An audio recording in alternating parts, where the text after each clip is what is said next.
Assalamualaikum warahmatullahi wabarakatuh. Kami dari kelompok 3 akan memaparkan tentang understanding by design.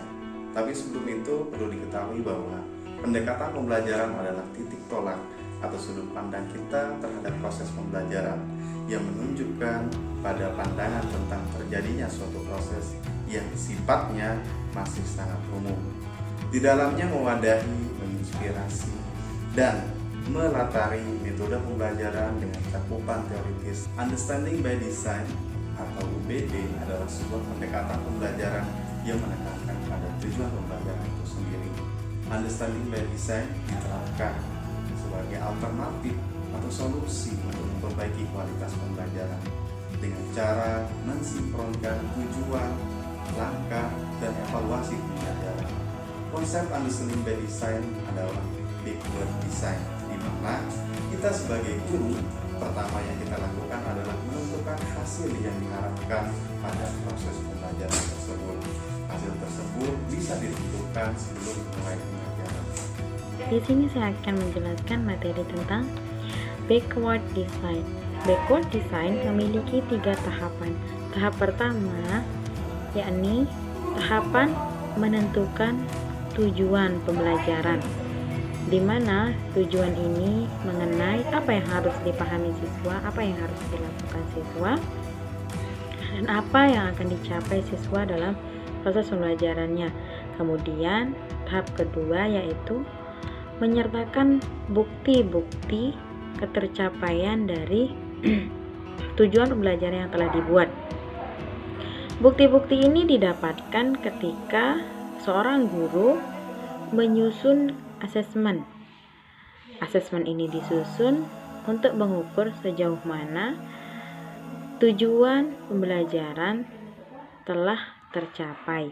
Kemudian tahap ketiga yaitu tahap proses perancangan pembelajaran.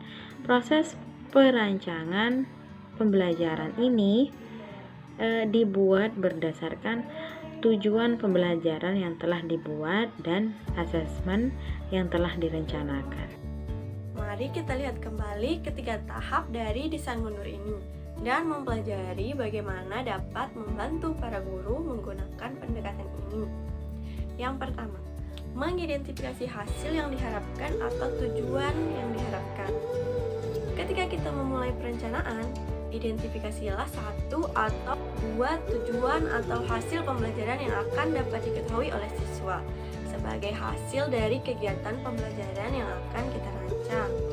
Tujuan pembelajaran dapat diambil berdasarkan standar kurikulum nasional dari pemerintah yang berupa KI, kompetensi inti, KD, kompetensi dasar, dan indikator dari masing-masing mata pelajaran. Misalnya nih, tujuan yang pertama, siswa akan memahami bagaimana menghitung dengan teori Pythagoras. Yang kedua, siswa akan memahami bagaimana menerapkan teori Pythagoras dalam kehidupan sehari-hari. Yang kedua, menemukan bukti yang dapat diterima atau asesmen. Di dalam kelas yang berpusat pada siswa, asesmen dilakukan selama proses pembelajaran. Asesmen atau penilaian dibagi menjadi 2, yaitu asesmen formatif dan asesmen sumatif, di mana asesmen formatif dilakukan pada proses pembelajaran, sedangkan sumatif dilakukan pada akhir pembelajaran. Ada tipe asesmen formatif, yaitu seperti tanya jawab, observasi, bermain peran, dan lain-lain. Sedangkan sumatif dilakukan pada saat penilaian akhir pembelajaran seperti rapor dan lain-lain. Merencanakan pengalaman belajar dan pembelajaran. Setelah kita mengidentifikasi tujuan pembelajaran dan menentukan teknik asesmen untuk mengukur tujuan pembelajaran, kemudian langkah berikutnya yang harus kita lakukan adalah merencanakan kegiatan pembelajaran. Apa yang sebenarnya yang akan kita ajarkan?